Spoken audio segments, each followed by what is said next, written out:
Hello and welcome to your post-match Raw, podcasting to you from my field here in beautiful rural Ireland. I'm Trev Downey, a bit one-eyed at the moment, but joining me to give their immediate reactions to Manchester City 0, Liverpool 2, in the Premier League from the Etihad Stadium are Dave Hendrick and Karl Matchett.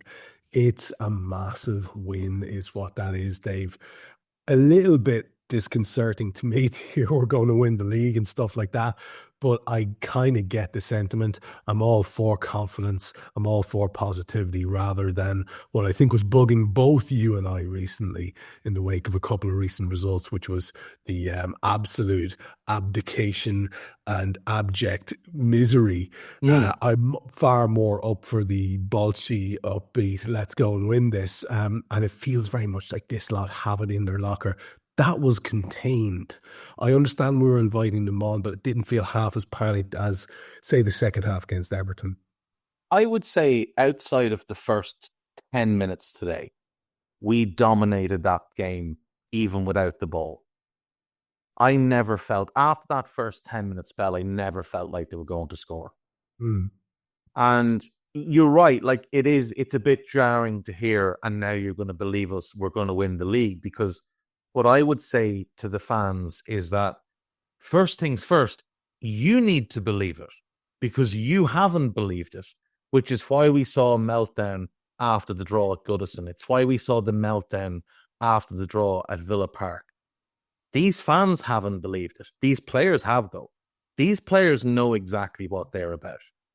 And not once today did they look like a team that was rattled. Did they look like a team that was even playing against opposition that they thought were on their level? They knew they had several levels to go up today if it was called upon, but there was just an element of control, of discipline. Even certain lads that didn't play particularly well today still showed discipline in their tactical work and their positional work, which was necessary. And City, I mean, we watched Liverpool in 2021 crumble when all our centre-backs got injured. But we knew why we crumbled. Then we watched our team crumble in 22-23, and we didn't really understand why. And what City are having right now is their 22-23 season, where they have crumbled away, and they're 20 points behind us with 11 games to go. Now, they do have a game less played than us, so they've got a game in hand. But I would nearly bet on, unless we have won the league with 4 or 5 games to go and slow up to focus on the European Cup or something, I would bet we finish 20 points ahead of them. I would bet that's not their last defeat of the season. They're a spent force. Today, they were restricted to getting it wide, giving it to Savinho and giving it to Doku. And credit to the two lads, they were fairly relentless and they took our fullbacks on. Doku had lots of joy at getting past Trent. But after all the dancing, nothing came of it. I don't think Doku created a single chance today. He might have broken a record today for the number of times dribbled past your direct opponent without creating a single chance. Because of the containment, because of the Kanate factor and the Van Dijk factor, both of whom were incredible today. I thought Robertson had one of his best performances in the last couple of seasons. McAllister is just a dream of a footballer. IQ off the charts, the best midfielder in the league. I don't want to hear anyone else's name.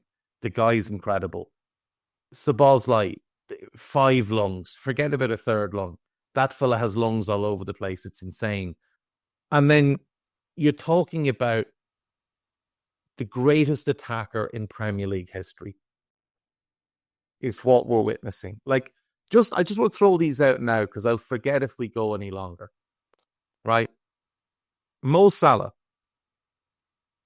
is 32 years of age. The two greatest forward players of the last 15, 20 years, however long, I think everybody would agree, Lionel Messi, Cristiano Ronaldo. Yeah? They're aged 32 seasons. Cristiano Ronaldo, 52 goals and assists. Lionel Messi, 58 goals and assists. Salah has 51. And a minimum of 14 games left this season.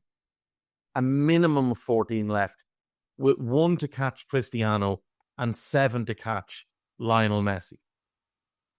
In the Premier League, when we talk about the Premier League and the great individual attacking seasons, I think before this year, the top 5 that everybody would probably agree on would be Henry 02-03, Cristiano 07-08 when he won the Ballon d'Or, Suarez 13-14, Salah himself 17-18, and Cristiano and Haaland 22-23.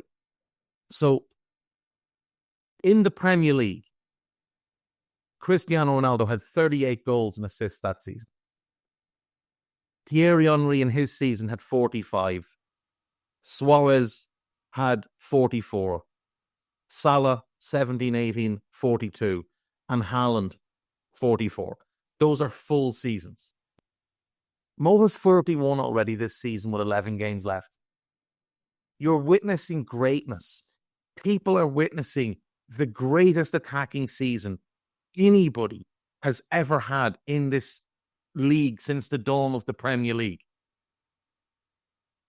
He is the greatest attacking player in the Premier League. And when he wins his second Premier League title this year, he will cement himself above Thierry Henry, in my opinion.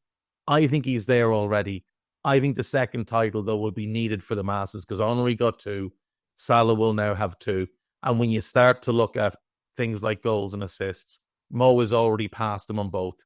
And Mo is not slowing down. Mo is accelerating away. He left behind all the debates about, Eden Hazard and people like that years ago. He's at the elite echelon. He's up there with Henry. And I think this season cements him above Henry. He's going to pass Henry's 45 goals and assists season. He's on course to be the first player ever to have 30 goals and 20 assists in a Premier League season. Henry did 20 and 20 and people thought that'll never be replicated. Mo is 4 assists away from replicating it and 5 goals and 4 assists away from a 30-20 Premier League season. It is outrageous what this guy is doing. Game after game after game after game. And he doesn't seem to know that you're not meant to get a goal and assist every single game. He just does it now as a matter of circumstance. Like, it's just what he does. I think Where are we at with that stat, Dave? Hmm? Where are we at with that stat? Because he has 11 this season. 11, okay. The last time somebody had a number that high in a top 5 league in Europe was Lionel Messi about a decade ago. Mo has 11 games left. Rooney had the record for the most in the Premier League. I think it's 35 or something. And that was over his entire Premier League career, which was the better part of 20 years. Mo has 11 just this year with 11 games left. Yeah. We let people talk that. Absolutely wild. Carl, there's a couple of things. First of all, Dave's little throwaway reference to Dom Szoboszlai. I don't know if you're a Gary Larson Far Side cartoon fan, but I couldn't help but think of that, my favourite one of those ever, which goes, there's a lad hunched over a desk and he's reaching into his inside pocket and it goes, halfway through the exam, Alan pulls out a bigger brain. And it's just like, it does feel like that with Dom. You just got that extra lung bursting capacity all the way through, running to the end. I would say that for Salah as well, which is another thing that people were convinced would go on him, was that tank, that engine, that speed. No sign of that today.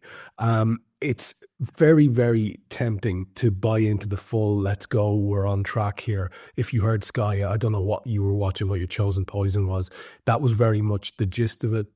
The whole panel, sort of abjectly in the case of Keane and one or two others, even Carragher, if I'm being perfectly honest, suggesting that that's it, game over now. It's just a matter of them seeing the season out.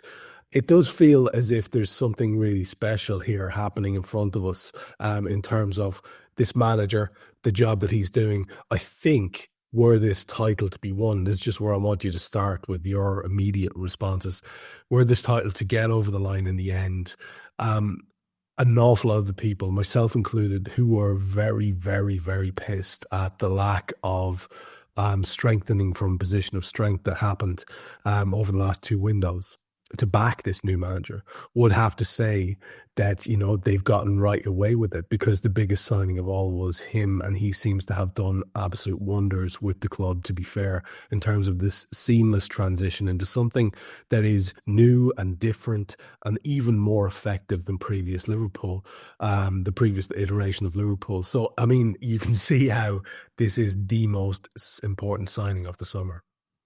Absolutely. And to be perfectly honest, leave aside the fact that we will or won't win the title, I think that the way Liverpool played and set up and everything this year, you would already, you know, irrespective of what Man City are doing or Arsenal are doing, say that they made the right decision. Like, there's ample evidence at this point that he's big enough for the job himself, that he's good enough for the job himself, that he's got a team around him who can help players get better in certain departments. And tactically, the team is a little bit... let's just say different, better, whatever you want. It is a step forward this year. And it's not to say last year or previous years were bad, blah, blah, blah. It's just it needed a change. It was clear. And we've had that. And it's gone well. And it could have gone either way. I think it's gone about as well it could possibly have done so. Again, irrespective of what other teams are doing, Liverpool's is going as well as I think it could have gone. So everything about Slot, the appointment, the process, all of that, perfectly valid, perfectly right. Today, another really good example of that. We didn't really play in the way that I expected us to be honest. And we can get into that. And I don't want to make it all about the Mo Salah show, but I do just want to add one thing, and that is sort of condolences really to Trent Alexander-Arnold, because obviously he's stated his ambitions of becoming the first right back to win the Ballon d'Or. But when Mo wins the Ballon d'Or later on this year, then it's obviously going to be hark back to this game, and he's going to be the first right wing back to win the Ballon d'Or, because that was exceptional. Listen, let's be honest here. That kid bailed out Trent Alexander-Arnold on at least 4 occasions that I can recall, really gratuitously so. 2 in the space of seconds versus 2 separate players right down the corner. And it again gives the lie to this idea of Salah and his work rate, and he doesn't really offer you much defensively. Well, he really bailed out his pal today. And I see Cy Brundage saying that Doku is the new Adama Traore in terms of end product, but looking very dangerous as he goes forward. I just want to add, for a little bit of context here, I don't think it's acceptable that our right back is getting skinned by that guy every single fucking time. What was it, about 11 or 12 overall, I think, in terms of like 1v1s? It felt like 47. I'm going to be honest with you. It felt like absolutely lots more than that. I don't think that's okay. And you know, I don't really lay it at the feet of Doku. He's getting balls into the mixer, and he doesn't have fellas making the right runs in a lot of cases. I don't know that that's necessarily an issue. I think it could have been a massive issue for us, however, on a different day, if fellas are coming to meet those balls that are being pinged across, or if, to give Simon his due, he doesn't Traore a few of them. So it is an interesting one. We'll get into it in the details of the match itself. Can I throw something at both of you here? Because we were all very there was a lot of mixed feelings going on. And, you know, if you live your life online, you deserve all you get in terms of highs and lows and dark moments of the soul, because that's not real. That is not a real place. And if you mix with normal humans, and luckily for us on these shows, we have exposure to such people on our panels, on our shows, you have a far different, more balanced view of it. But would it be fair to say that with 4 in 8 going into this draws, that Liverpool have had the wobble that everyone was expecting them to have?